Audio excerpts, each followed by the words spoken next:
The next talk is about rail cruising and the Indian Pacific train. Uh, the speaker is Mr. Warren Miller, a real pillar of the Rail Enthusiast Society, and the moderator is Mr. J.L. Singh. A mechanical engineer by qualification and a railwayman by profession, nevertheless, J.L. Singh's first love is rail enthusiasm.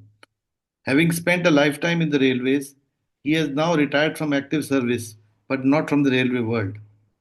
One of the Rail Enthusiast Society's founder members, he is its secretary and also the editor of its quarterly magazine. As part of his work with the Indian Railways and Rights Limited, he has travelled widely and worked with railways and rail related areas in India and all continents except Antarctica, obviously because there is no rail there, sir, giving him a comprehensive picture of rail activity and rail enthusiasm the world over. Over to you, Mr. Singh. Thank you, Manoj. It is my privilege today to present Mr. Warren Miller. Mr. Warren Miller was the first member we had from overseas as member of the Rail Enthusiast Society. Warren Miller is a retired electrical engineer with a passion for the railways.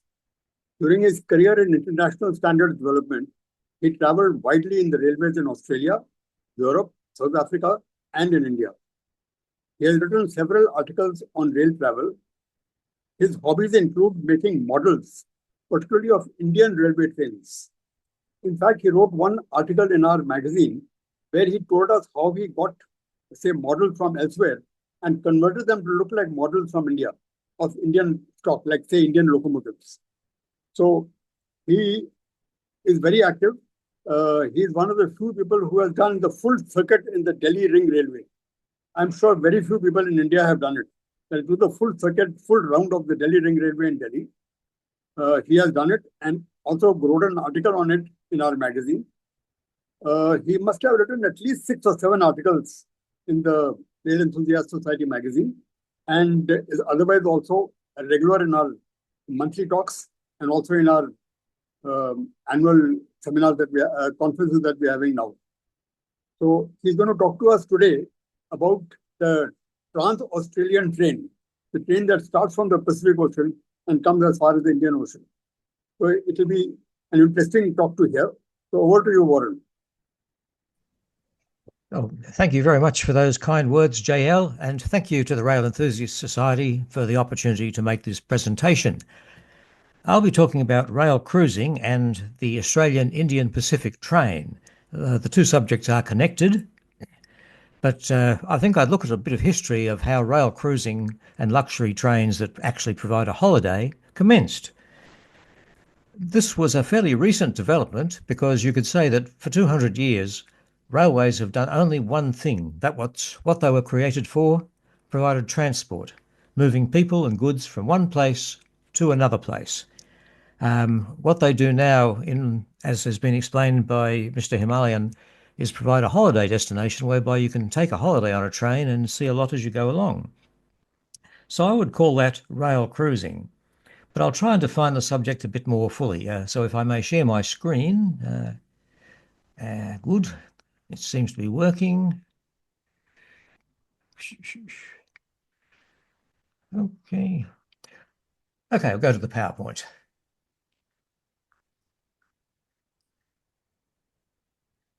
Right. Well, I'll start by saying that a rail cruise is where the train journey is the actual destination. But I'll try and define it a little more closely than that. And I would suggest that you could say call something a rail cruise if it's a journey of several days duration, maybe from anything between 2 and 7 days, for sightseeing purposes, but using a purpose-built train that provides upmarket accommodation. Quite often they'll have sleeping accommodation on the train, but alternatively overnights may be provided in hotels en route. And the key thing that differentiates this from luxury trains themselves is simply that these trains include sightseeing and leisure activities, such as visits to cultural and scenic and historical attractions. Now, I'd make the point that I don't include here heritage rail trips that are aimed at enthusiasts, or charters by clubs or societies. And, for instance, I wouldn't call the Orient Express a rail cruise. It's a luxury train that takes you from Paris to Venice, but that's all it does. It's basically just transport. So I will say the market for rail cruises, as we've seen from Mr. Himalayan's presentation, is mostly aimed at the upmarket end, passengers who'd be in the middle and upper income brackets. But it's also aimed at people who enjoy rail travel but would not consider themselves rail enthusiasts.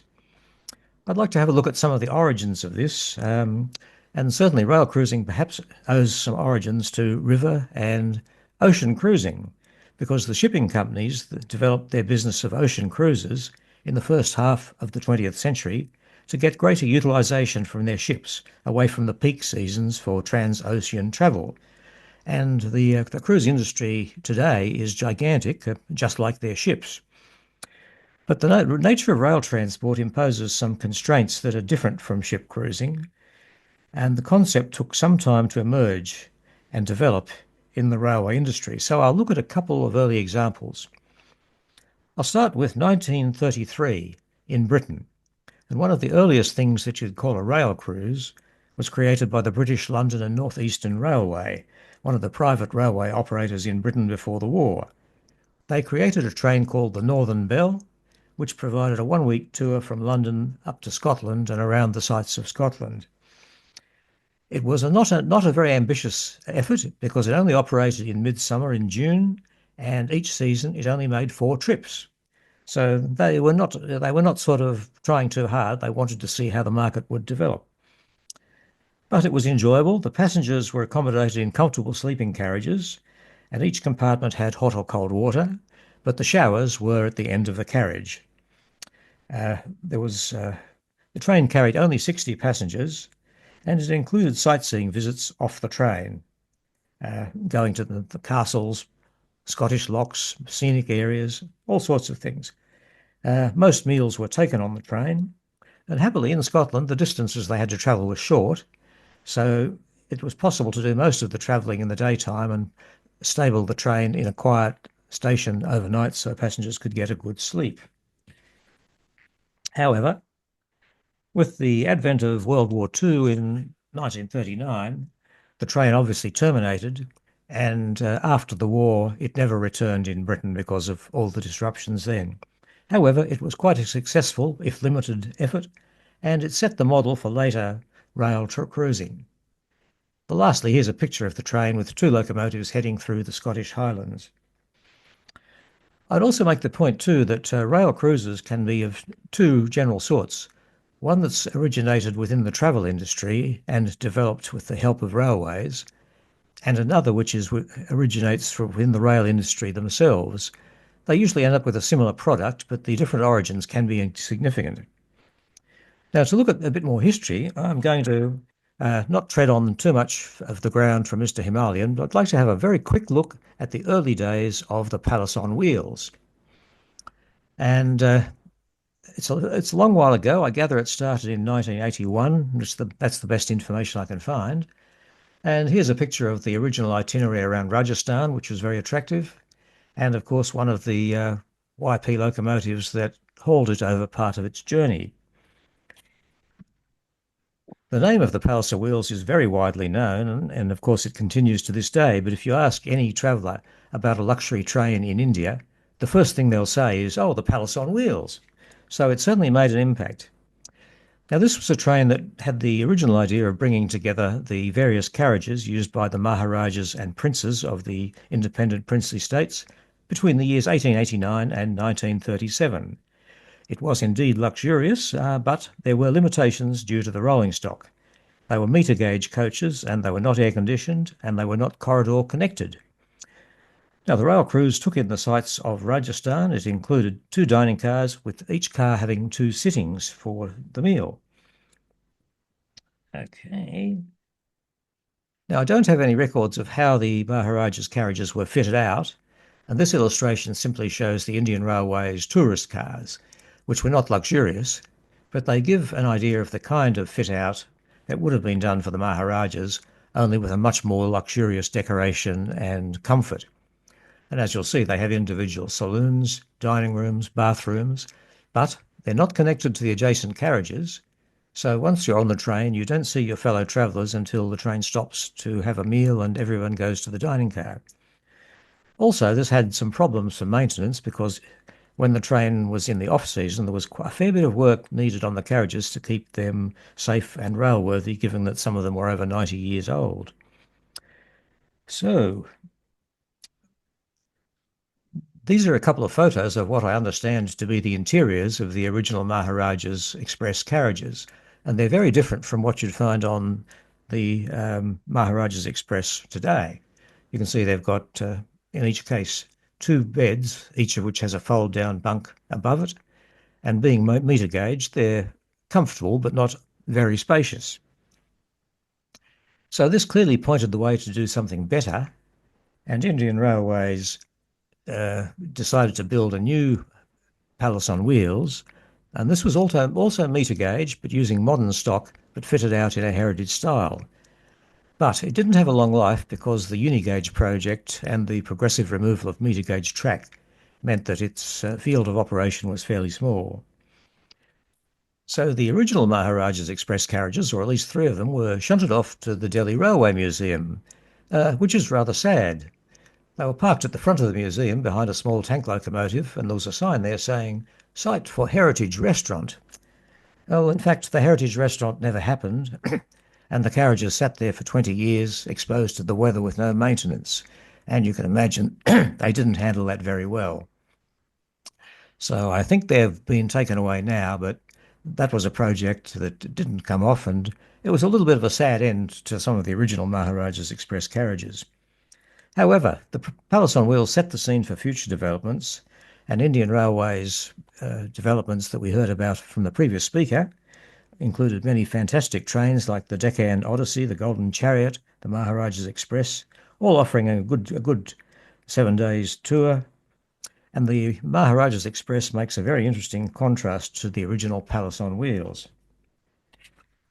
I can mention here that my sister and her husband went on the Maharaja's Express a couple of years ago, and they gave me a couple of photos I can use, which I will go through. They thoroughly enjoyed themselves. There's the train from the outside, one of the very comfortable and spacious dining cars. The lounge car, which we saw in the previous presentation, very nicely fitted out.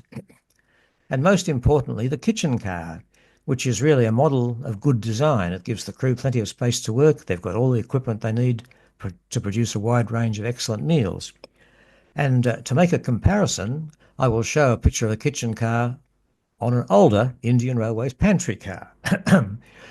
And I should say, despite its appearances, the pantry cars could produce large numbers of very tasty meals, but not a great variety of meals. So we'll move on. And it's perhaps not surprising that the chef on the Maharaja's Express looks very pleased with his kitchen car. Okay, now to move on to South Africa and the Blue Train of South Africa, which is fairly famous and very upmarket train with quite a history. There's a couple of brochures from the original Blue Train, originally hauled by steam and then later by electric locomotives. The Blue Train started in 1920 with the introduction of the Union Limited, which ran between Cape Town and Johannesburg. It used normal carriages until 1939, when it was upgraded to an all-steel, air-conditioned sleeping coach train with a blue colour scheme, which got it the nickname the Blue Train. And this name became officially applied in 1946 to what had become a luxurious train service by then. And here we see the first luxury Blue Train en route, electrically powered, with its more modern carriages. But even while this was happening, South African Railways had a vision to produce a far more luxurious and modern and world-beating train, and they decided to build two new Blue Train coach sets, which they introduced in 1972, and these were truly world-beating. They included innovations that had not been seen elsewhere for quite a long while. This is a picture of the 1972 Blue Train hauled by a couple of electric locomotives during its journey. They got one thing slightly wrong, though. They offered quite a variety of accommodation. It was all very luxurious and costly, but at the top you'll see a large suite that for its time was very extensive. It's got a bedroom with two separate beds, a large sitting room and a private bathroom, and at the bottom a smaller compartment with couches and beds, and in between three different grades of suite. These were all satisfactory, but it was a complicated way of booking the train, and I think they realised that a simpler range of offerings with greater luxury would succeed. So they went to work, and in the 1990s, they worked on completely renovating the two train sets from the Blue Train, and it was relaunched by Transnet, which was the name of what South African Railways had become, relaunched by Transnet in 1997. And this is a photo of the relaunched Blue Train. It's hauled by a couple of Chinese-made electric locomotives. They do have a couple of locomotives painted in blue to match the train, but unfortunately they weren't working the service the day the picture was taken. Now, the main thing is this, they also took the opportunity to extend this from simply a luxury train between two cities to a rail cruise, which included off-train entertainment and interests along the way. So what was a one overnight train trip suddenly became a two overnight train trip with sightseeing tours. And on the Blue Train, the sightseeing varies depending whether it's the north or south trip. On the northbound trip, the train stops at the mining township of Kimberley, where visitors can inspect the mine workings and the Diamond Museum. Oh, I'm getting ahead of myself. I should show the interior. This is the lounge car on the Blue Train, and very nicely turned out. I think it would be pretty well equal to anything in the world. The mining museum, yes, you can. The train takes a break at Kimberley, and the passengers are taken off for a nice tour around the mining museum. And you can visit the museum shop where, if you're rich enough, you can buy a few diamonds, but I wouldn't recommend it. And at the end of the tour, passengers are presented with a little glass engraved with the Blue Train logo, which is rather nice. On the southbound trip, the Blue Train makes a stop at the historic township of Magisfontein. Now, the two carriage sets they have on the Blue Train have been arranged with the corridor entirely running along the western side of the train so that the compartments themselves do not face the hot western sun, which is a good idea.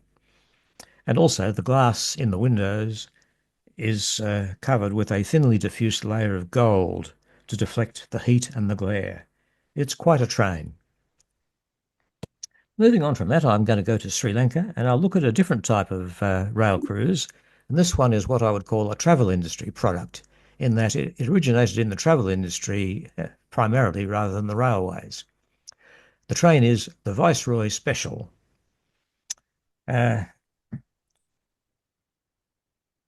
Yes, okay.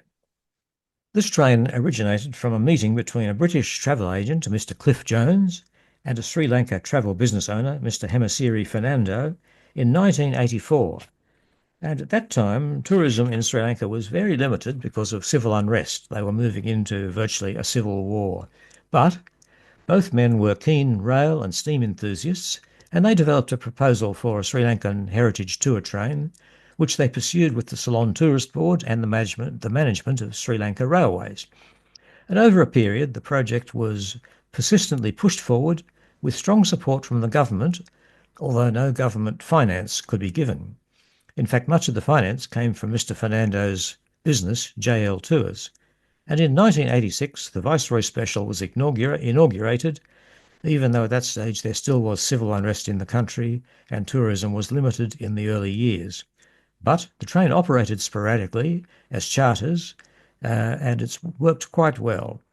I don't believe it operates to a regular timetable, but it's quite frequently booked by travel companies on a specific charter basis.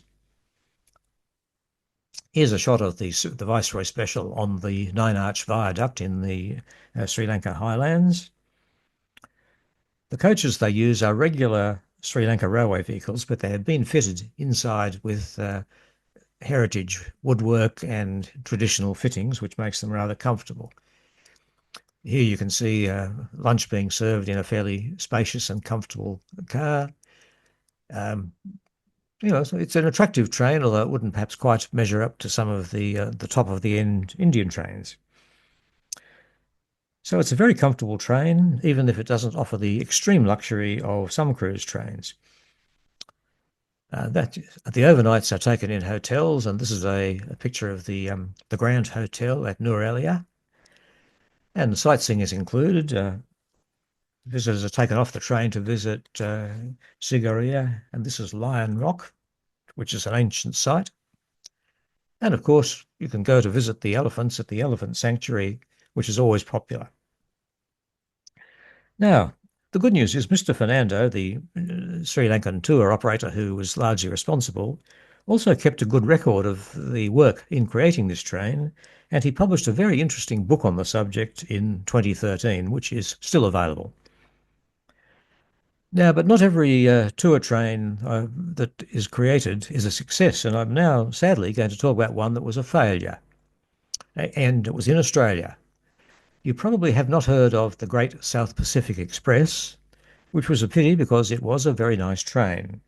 But it was a short-lived luxury train that operated in Eastern Australia in 1996.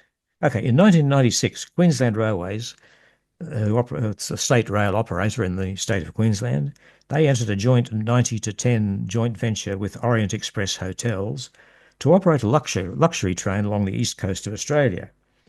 The train was constructed in Queensland Railways workshops. They used existing carriage bogies, but they rebuilt the carriages above that from new, and they were fitted out very luxuriously in heritage style and could accommodate 100 passengers in 21 carriages. The train commenced running in 1999. There's not many pictures because it only had a short life, but this is a picture of the train passing the Barron Fall waterfalls in Queensland. The interior of the train, as you can see, was in true heritage style with some beautifully carved and stained wood and very comfortable accommodation. But sadly, it was not a success. The reasons for this are not clear, but it had high operating costs and thus high fares, and that certainly didn't help. The train ran on the 3-foot-6 gauge in Queensland, but it was bogie exchanged when it was travelled into the state of New South Wales. Now, this added costs, and there was the added problem that the standard gauge bogies were said to give a poor ride compared with the 3-foot-6 bogies. So the service ceased in 2003, and at which point it had accumulated a loss of 12 million Australian dollars, or about 60 crore rupees. Look, and that's not very good business. Eventually, the carriages were sold to a rail operator in Peru, where they entered service on the luxury Belmont Andean Explorer train in 2017, and I believe they still are at work there. So, well, that was a sad story, but I'm going back to Europe now to look at a European tour train in Hungary. It operates from Hungary, called the Danube Express. The picture here shows the train standing at Istanbul railway station, ready to depart on a 3-day trip to Budapest. It's operated by the Hungarian Railways, the MAV, who have a substantial heritage section which they call MAV Nostalgia, and this handles its museum and its heritage rail activities. Now, in addition to its heritage carriages, they have a selection of carriages that are suitable for use on longer rail journeys of various durations, for example, the 3-night tour from Istanbul to Budapest. And these are modern European carriages. They have genuine heritage carriages, but the ones for the longer trips are modern European carriages that have been remodeled with 4 spacious compartments per carriage, each having 2 beds and a bathroom, and the train includes a comfortable dining car and a lounge car. Here's a picture of the Danube Express in Bulgaria approaching Veliko Trnovo. The Danube Express operation was created in 2008 by a partnership between a British travel company, Great Rail Journeys, and the MAV Railways in Hungary for use on rail cruises in Eastern Europe, and it includes meals, drinks, and off-train excursions.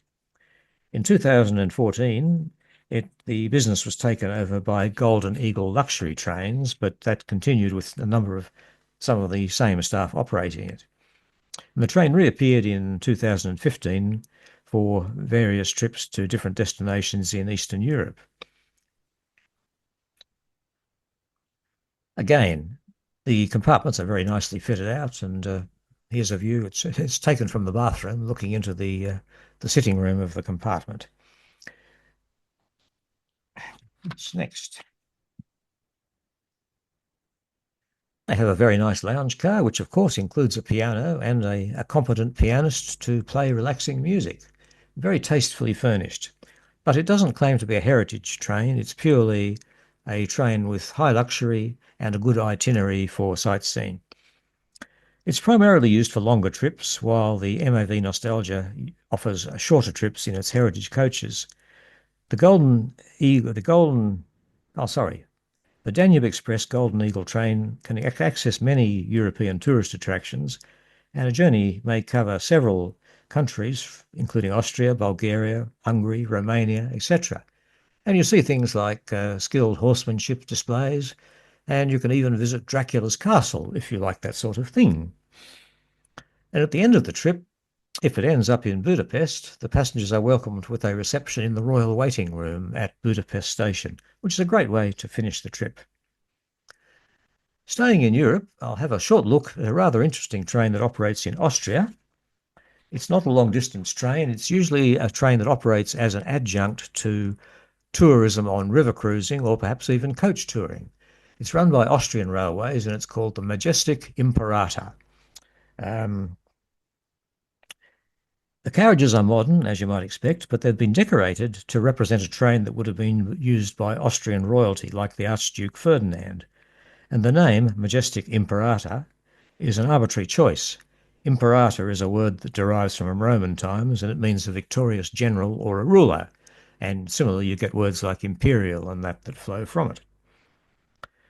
Now, when it's included in a rail cruise or a river cruise, what it might do is pick up the passengers off their river cruise ship, say at Linz in Austria, and then take them by train with entertainment and refreshments to Salzburg for a day's sightseeing. And at the end of that, they'll return to the station, be picked up by the train, continue on their journey with again refreshments and some entertainment on the train, and rejoin their ship at somewhere like Passau for the river cruise. So it makes a nice day's package. And if I may, I'll just show a short video here, showing some of the entertainment that you get on the train. It's only 1 minute and it just goes to show if you like opera and musicals on a train, you can have them. Hang on a minute. Okay.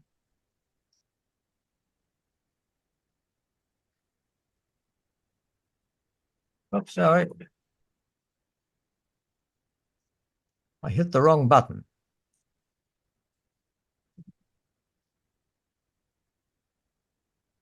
Right, the train is ready to leave and the entertainers are ready to entertain.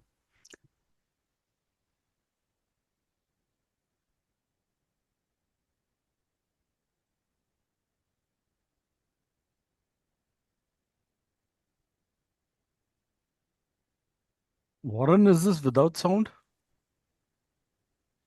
Apurva, we are not able to hear any sound.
Well, I can assure you a good time was had by all. Okay, now how do I get back to the screen?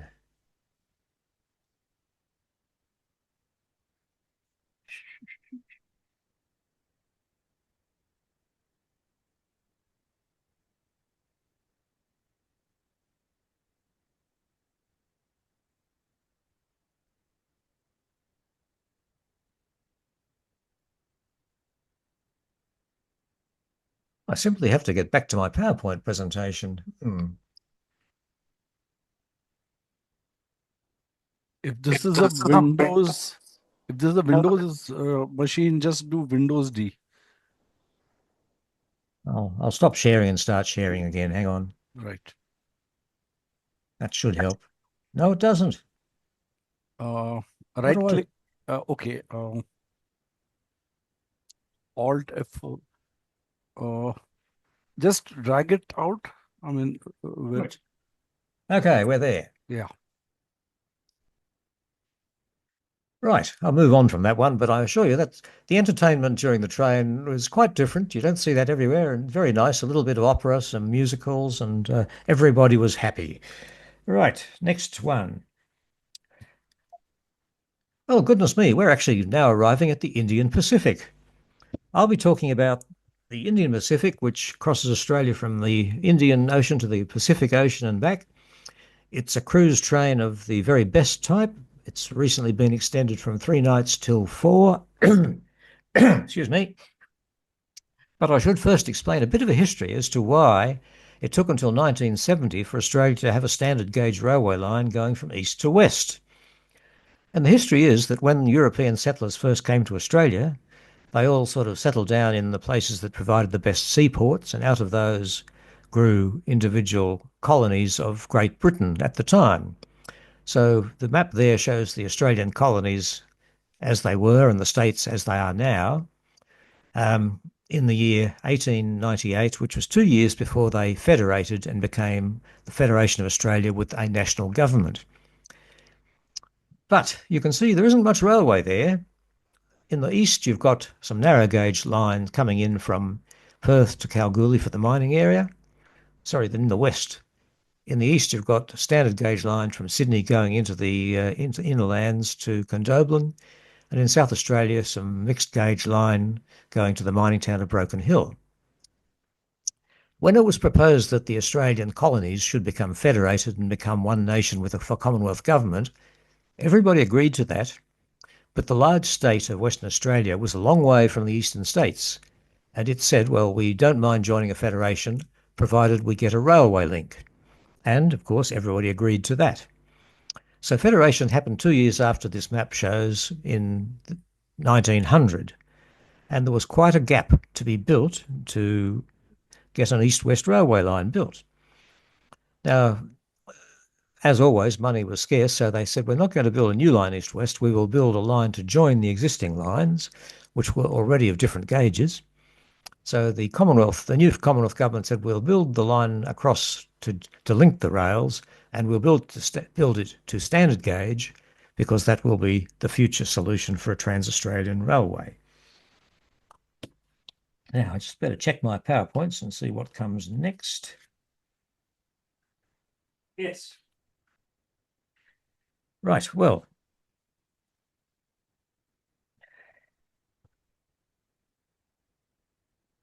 Yes.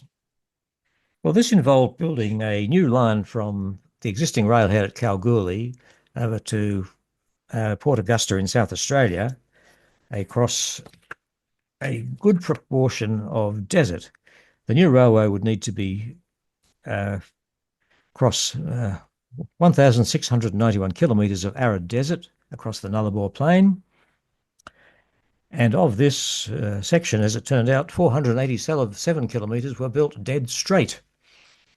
But the railway was commenced in 1912, and it was completed in 1917, which was quite an achievement given that there was a World War I in the meantime.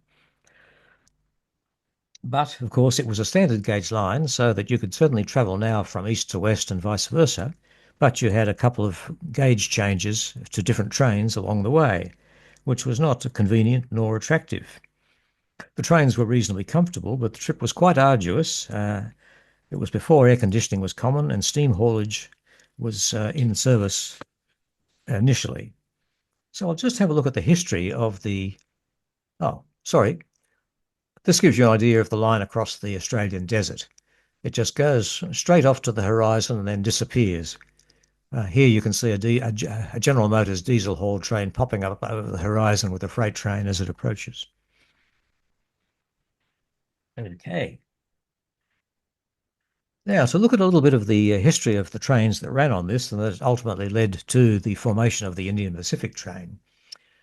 When the Transcontinental Link was opened in 1913 and through until 1951, the train was just called the Trans.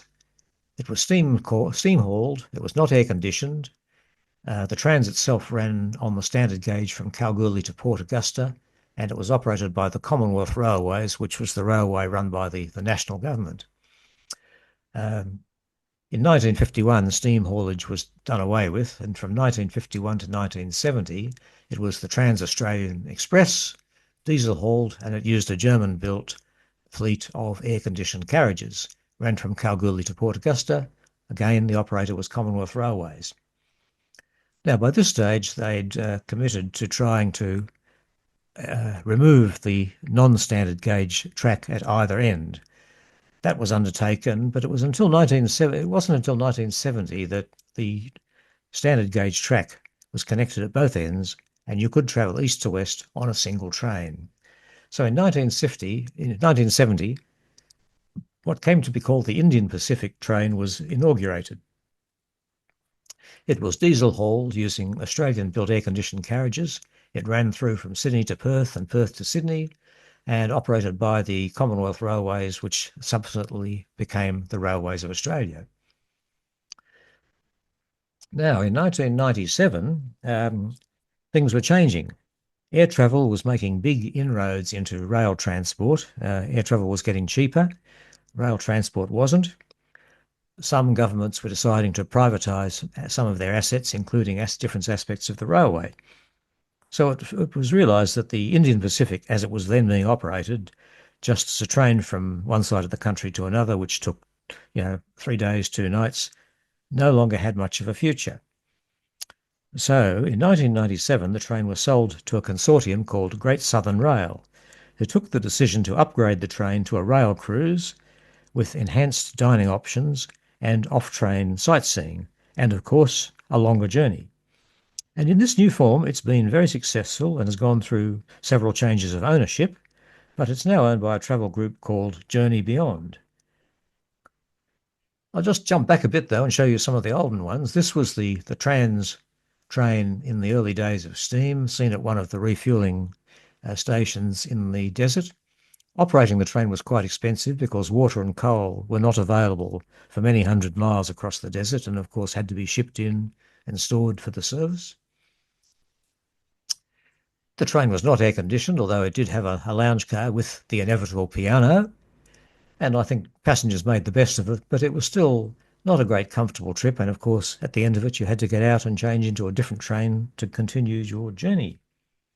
But by 1970, that had changed, and this rather poor map illustrates the work that had been done. The red section that runs across the centre was the original Trans-Australian link built by the government to standard gauge. In the West, the Western Australian Railways built a new standard gauge line to connect it to Perth, but they did retain the old narrow gauge line as a dedicated freight line. And in the East, the standard gauge line from Sydney to Broken Hill had to be upgraded to full passenger train express standards, and similarly the line from Port Pirie to Broken Hill needed to be converted to standard gauge. All that being done, the train then and now enjoys quite a good run from one ocean to the other. And here is a picture of the Indian Pacific as it stood in 1970. It's hauled by a General Motors diesel approaching one of the desert passing places in the Nullarbor Plain. Moving on to the present time, I should mention first, in 1970, when it was realised that the new standard gauge line from coast to coast would begin, the railway enthusiasts felt that this could be a good opportunity to run a very long heritage steam excursion. And happily, the railway administrators were all very supportive of heritage operation and enthusiasts. Things aren't quite as easy now, but in 1970 it was perfect. So with a lot of planning, it was agreed that a steam train excursion would be run from Sydney to Perth, spend a week in Perth, and then return to Sydney, taking a total of 3 weeks. recreating the old steam train trips of the 1920s. And people were very happy to spend some money to travel on this because it was going to be a once-only opportunity. The train was named the Western Endeavour, the name Endeavour coming from the ship that Captain James Cook travelled in reaching Australia. And I've got a couple of pictures here that show the steam heritage journey, even though it's not part of the Indian Pacific precisely, it is part of the precursor. So here is the heritage train, the Western Endeavour, with two Pacific locomotives on the front. The front one is streamlined. The second one is the same class of locomotive, but it's not streamlined. Here also is the train. The locomotives have been switched around, passing through the Blue Mountain area of New South Wales. And when the train had reached South Australia and went on to Perth, they took off one of the steam engines and replaced it with a diesel to make it possible for it to cross the Nullarbor Plain. So the streamlined locomotive went on with a diesel. Here is a photo of the train passing the marking point that marks the boundary between Western Australia and South Australia. And for the photo opportunities, the railways were kind enough to uncouple the diesel and run it on ahead of the train so it wouldn't spoil the picture. Some people can just be so fussy. And here's a photo of the full train crossing the Nullarbor Plain from front to back, a General Motors diesel, a Class 38 streamlined Pacific, two water tankers, a freight van full of spare parts, and then the passenger coaches, mostly non-air conditioned, with three air-conditioned coaches at the back for the dining car and lounge car. It was quite a trip. But moving back to the present day, this is the publicity for the Indian Pacific as it operated through the 70s and the 80s. It was unremarkable. It was a luxury train, but it wasn't a rail cruise. You got on the train, you enjoyed yourself, you got off at the other end.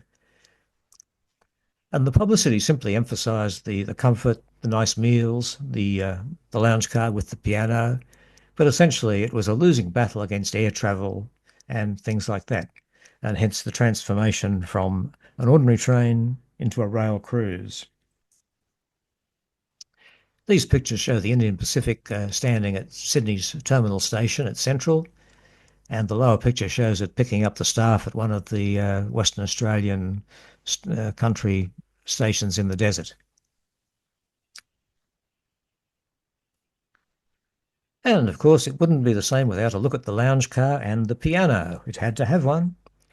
This is on the original Indian Pacific. The lounge car has, of course, been upgraded quite significantly for the cruise train function of the new Indian Pacific.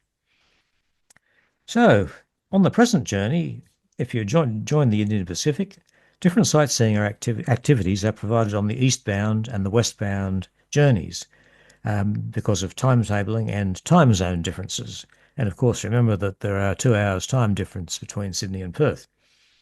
This is a bit like the Blue Train in that the sightseeing excursions are dependent on the train's direction of travel and timetable. But in the westbound direction, going from Sydney to Perth, the attractions include Broken Hill, the mining town, the Adelaide, the capital of South Australia, and the Barossa wine country in South Australia, and a dinner under the stars off the train in the desert at Rawlinna in Western Australia. In the eastbound direction from Perth to Sydney, the train stops for sightseeing at Cook, in the city of Adelaide, at Broken Hill, and in the Blue Mountains of New South Wales. Now, the Indian Pacific is not a fixed train set, and coaches can be added or removed to match the demand. It can be up to 35 carriages at the maximum capacity, and that actually causes a few problems because when they're loaded with that many carriages, the train has to be split upon arrival in Sydney so it can be shunted into two separate platforms. Now, the operator of the Indian Pacific has announced that it's introducing two new larger classes of travel with more luxurious suites in 2026. These will offer 2 or 3 times the space of existing premium suites at a suitably higher price, and there'll also be special off-train excursions for travellers who are in these suites. It remains to be seen whether the top end of the luxury travel market will respond to this, but I suspect they will.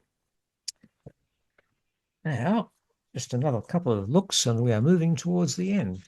This is one of the current brochures for the Indian Pacific rail tour operations as it presently stands.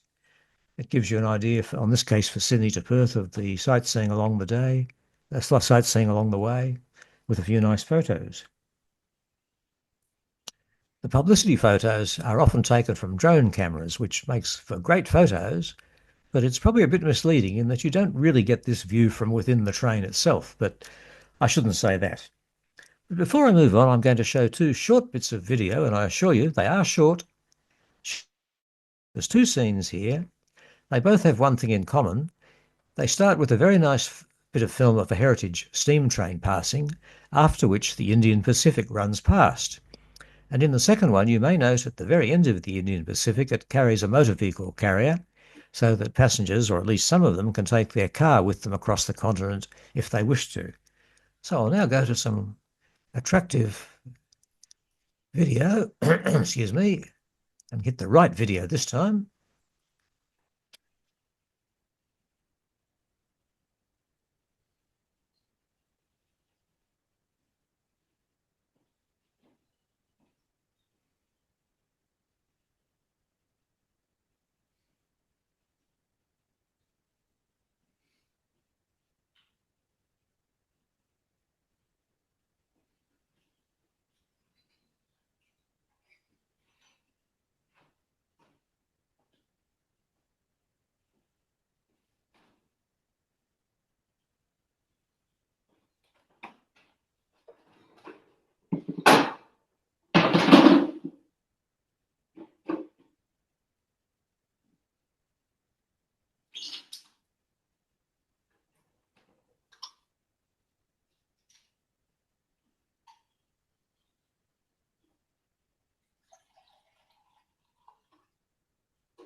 Right. Oh, I'm going to...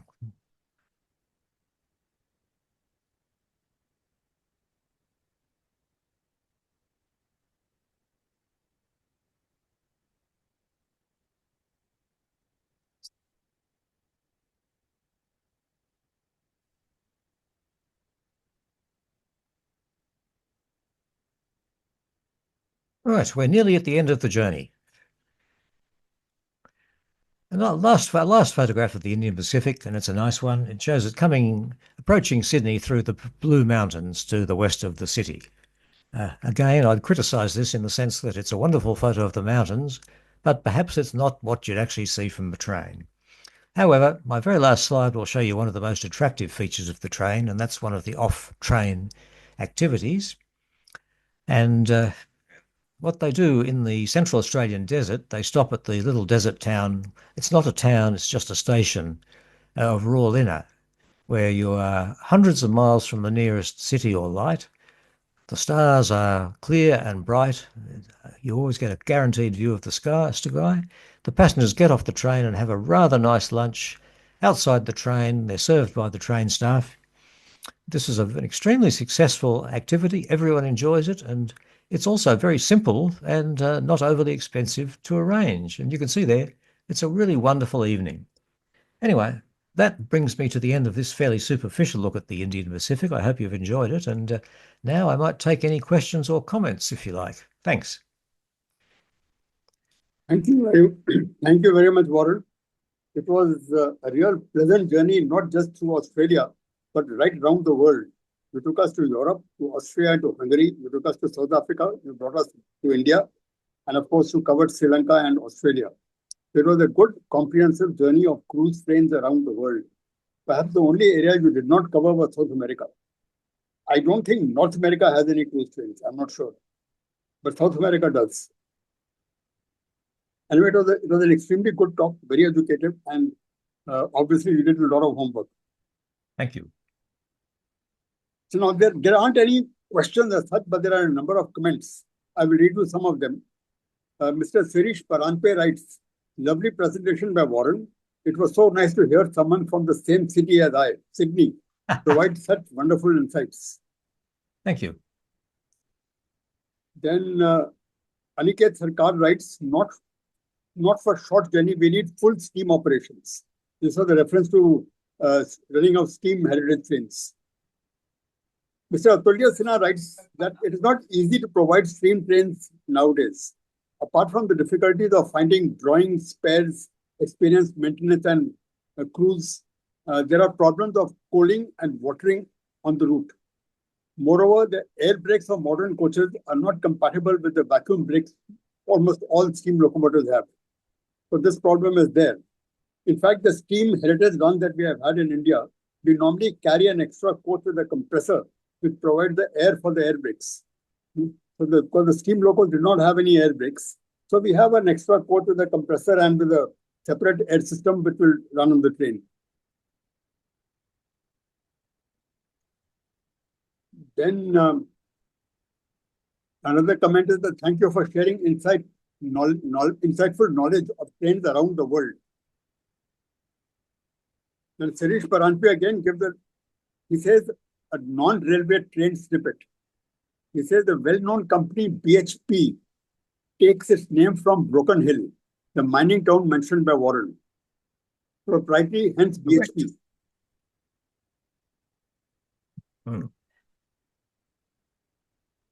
Then Manoj Pandey writes, a meter-gauge luxury train, probably called Royal Orient Express, ran between 1998 and 2000 in Gujarat, covering Gir Forest, Delwara, and terminating in Ahmedabad. Ah. The Gir Forest, incidentally, is the only place in the world where you have the Indian lion, as compared to the African lion which you find in Africa. And Sirish Paranpi again comments on Manoj's comment. It is correct, short-lived though, due to the advent of unigauge and phasing out of meter gauge. Of course, there are parts of that area, Delwara, etc., where meter gauge still exists, but for how long, not known. Then Sirish Paranpi also says the 3801 loco shown by Warren is still doing heritage or such special journeys and is arguably the best known steam locomotive in Australia. And Lindsay replies, not for several years. It's being fixed, having been fixed previously. Might be running again this year, but not sure.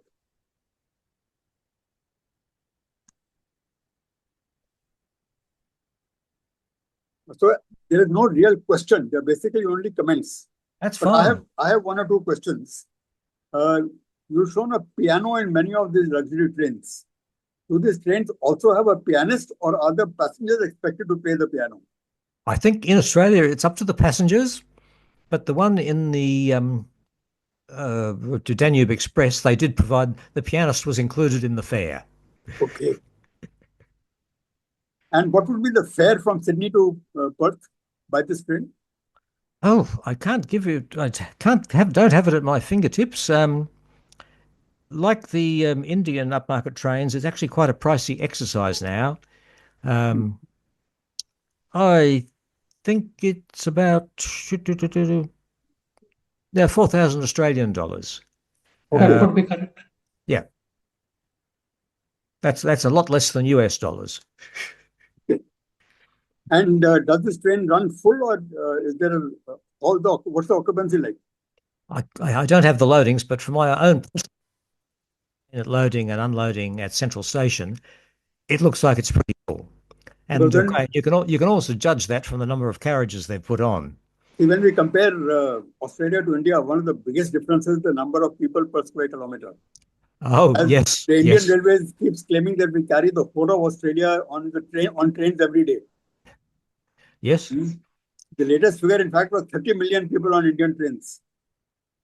That is That's probably more than the population of Australia. It is definitely, yes, that's an achievement.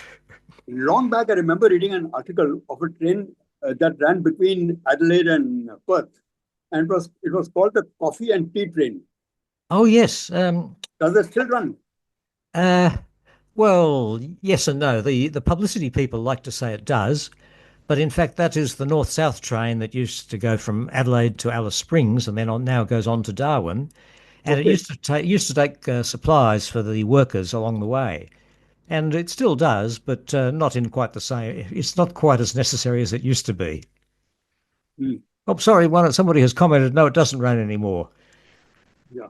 Not the tea and sugar train. Somebody is asking, please talk about the Ghan train. Ghan, Ghan. How do you pronounce that?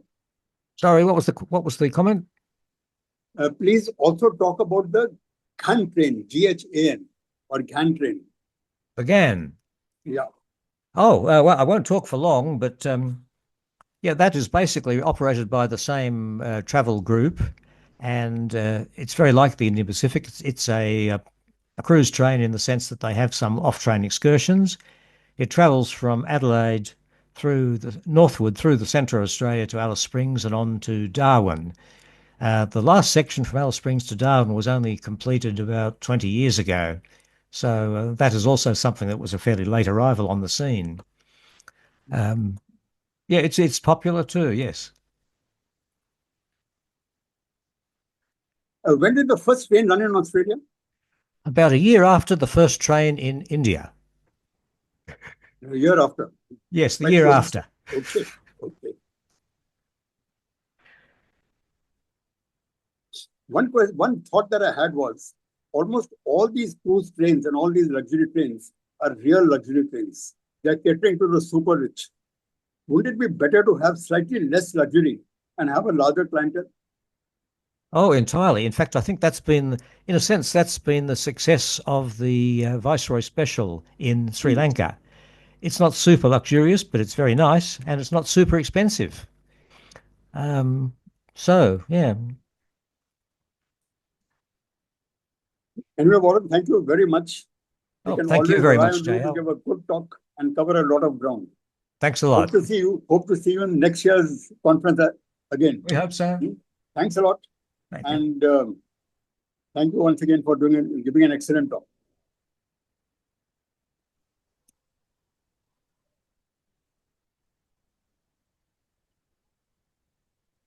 Manoj, we have 2 minutes, so I think we can wait a minute and start. Okay. Incidentally, sir, the Afghan is the reason for having the huge camel population in Australia. Okay. Camels were brought to build that railway line, and I think the biggest camel population in the world is in Australia now. Yes, right. That's where the name came from. You're quite right. Yes.